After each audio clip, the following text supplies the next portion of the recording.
এখনো আমি কমার ভিতর আছি, কমাতে এখনো বের হতে পারিনি। হ্যালো ভিউয়ার্স, আসসালামু আলাইকুম। স্টার্টে বাংলাদেশের এ টিভি ম্যাচ দেখে আমাদের কাতারে ম্যাচটা দেখার পরে এখন তামাতিক কমার ভিতর রয়েছি, কমাতে আমি বের হতে পারিনি। ঠিক আছে, এখনো নিজের মনটারে আমি বিশ্বাস করতে পারতেছি না যে এই ম্যাচটা আমরা হারছি। ঠিক আছে, এত ড্রামা, এত ট্র্যাজেডি সবকিছু মিলে এই ম্যাচটা আমরা কিভাবে হারলাম? আমি কোনো জায়গাতে কোনো কিছু মিলাতে পারতেছি না ভাই। মাত্র 120 বলে 126 রানের টার্গেট। আমি আগের একটা ভিডিও বলেছিলাম, ঠিক আছে, আকবর আলী ভাই একটু রেসপন্সিবিলিটি নেন। আপনি মনে করেন যে বিশাল আকাশতে উঠতেছেন, একটু রেসপন্সিবিলিটি নেন, একটু দায়িত্ব নিয়ে ম্যাচটা খেলেন। আপনারা দেখতেছেন পাকিস্তান প্রথমেতেই যে স্টার্টিং এতে পাকিস্তানের মিডিল ওভারে যে সুপিয়ান, তারপরে আছে সৈয়দ মাকসুদ, এই যে স্পিনার বোলার গুলো, এরা আনবিলিভেবল পারফর্ম করে আসতেছে। আপনার প্রথমেতে ইন্ডিয়া দেন কি স্টাডি দিছিল, 70 রানে 2 উইকেট, সেই ইন্ডিয়া 134 রানের মধ্যে প্যাকেট হয়ে যায়। এত বড় ব্যাটিং অর্ডার নিয়ে ইন্ডিয়া পাকিস্তানের কাছে হারলো। আপনারা এইগুলো দেখে কোনো কিছু দিয়ে আপনারা সমালোচনা কোনো কিছু করেন না, কোনো খেলা আপনারা দেখেন না, শুধু আপনারা বলেন আমরাই রাজা, আমরাই সবকিছু বুঝি, আমার কাছে বেশি কেউ বোঝে না। আজকের দুইটা পরিবর্তন নিয়ে আপনারা মাঠে নামেছেন কি জন্য? আপনারা যে রাব্বিরে নিছেন আর আছে মৃত্যুঞ্জয়রে নিছেন, যে জায়গায় মৃত্যুঞ্জয়রে নিছেন এটা আমি বুঝতে পারলাম না। আবু হায়দার রনির সে কতটুকু ভালো মৃত্যুঞ্জয় আমি এটা জানি না। আবু হায়দার রনি একটা অলরাউন্ডার, বর্তমানে বিশাল ফর্মে আছে, সুপার 6 খেলে আছে, তারে বাদ দিয়ে মৃত্যুঞ্জয়রে ঢুকাইলেন। আর আহমদ দানি আলী এ যে বল করেছে, এর বলের সামনে বাংলাদেশের ব্যাটসম্যানরা, মিডিয়াম পেস বোলার সবাই মনে করে আত্মসমর্থন করেছে। সুপিয়ানের কাছে আত্মসমর্পণ করেছে আকবর আলী, রাব্বি, তারপর আছে এটা মৃত্যুঞ্জয় চৌধুরী। তাহলে ম্যাচটারে যেভাবে যেভাবে যেভাবে নষ্ট করেছে, জিতা ম্যাচটা কঠিন বানায়। তারপরে 96 রানে 8 উইকেট, ওকে, 57 রানে 7 উইকেট, 22 রানে প্রথম উইকেট, 6 ওভারে 3 উইকেট চলে গেছে, 43 রান। আরে ভাই আপনার 20টে বল খেলেন, 20টে বল করে 10টা রান করেন, 50 স্ট্রাইক রেটটা কোনো সমস্যা নেই, কারণ ম্যাচ বড় না। আপনার উইকেট রাখা জরুরি ছিল। যদি লাস্টে আর একটা উইকেট থাকতো তাহলে ওই সময় রিপন মন্ডল হিট করতে পারতো, স্যাকলাইন হিট করতে পারতো। স্যাকলাইনের কথা কি বলবো, স্যাকলাইন আনবিলিভেবল ব্যাটিং করেছে, রিপন মন্ডল আনবিলিভেবল ব্যাটিং করেছে। আর রাকিবুল আছে যে কাউন্টার অ্যাটাক দিয়েছে, সে কাউন্টার অ্যাটাক দেওয়া মানে মনে করেন যে ম্যাচটা ওই সময় আশায় ছিলাম ভাই, লাস্ট উইকেট নামাতেই যদি স্যাকলাইন মুস্তাকের পিছনে আরেকটা ব্যাটসম্যান থাকতো বা একজন উইকেট থাকতো, তাহলে লাস্ট বলে 2 রান লাগবে, স্যাকলাইন মুস্তাক নিয়ে নিত, অবশ্যই ম্যাচে মারতে সাহস পেত।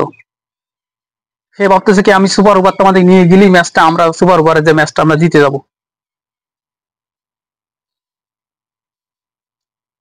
সুপার ওভার তোমাদেরকে আমরা নিয়ে যেতে পারলে সুপার ওভার আমরা ম্যাচটা যাবো, কিন্তু সুপার ওভার আমরা গেলাম, সুপার ওভারে যাওয়ার পরে যেটা হলো এটা তো মানে অবিশ্বাসীয়। 1 রান করেছি মাত্র আমরা সুপার ওভারে, 6টা বলের মধ্যে 2টা উইকেট হারাইছি, 1 রান করেছি। আপনি বলছেন 6 রানের কথা বলবেন, 6 রানে কি কথা বলবেন? ওই দানিয়ালি, আহমদ দানিয়ালি যে হোয়াইট দিয়ে 5 রান দিয়েছে, ওইটাই তো, ওটা তোর সাথে অ্যাড করবেন। জিসান আলমের মতো একটা ব্যাটসম্যান, একটা ফিল্ডার হাতের পরে ক্যাচ ছাড়ে দেয়, অপরচুনিটি সুযোগ দেয়, সাথে জিসান আলম যে ব্যাটিং এ আসে, সুপার ওভার আসে, ভাই আপনার 2 বলে 6 রান হয়ে গেছে। আপনি আর 4টে বল আপনার কাছে হাতে রয়েছে, আপনি 4টে বলে 4টে সিঙ্গেল নেন, তাও তো 10 রান হতো। 11 রানের টার্গেট হলি, রিপন মন্ডল যে ইয়র্কা বোলিং করে, ঠিক আছে, ইয়র্কা একটা ইয়র্কা মিসিং হয়েছে, সেটা 4 হয়ে গেছে, তাহলে ওই ইয়র্কা বোলিং এর মধ্যে ম্যাচটা আমরা আটকাতে পারি।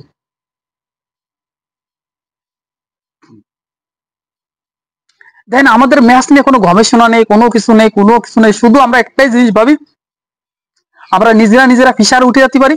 এবং ম্যাচটা কাতারে যেভাবে হারালাম, বাংলাদেশ এমন কোনো দেশে নেই যে ইজ্জত খায় না আসেনি, এখন আমরা কাতারে এসে থাকি, কাতারে এসে আমাদের ইজ্জতটাও খাইতে গেছে।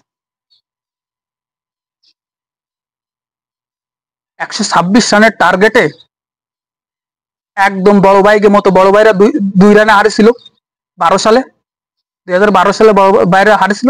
আর তার 13 বছর পরে এসে ছোট ভাইরা তারাও হারলো সেই একই কোয়ালিটিতে, একইভাবে সেই পাকিস্তানের কাছে আমরা এশিয়া কাপের চ্যাম্পিয়নশিপটা ছুঁয়ে দিলাম।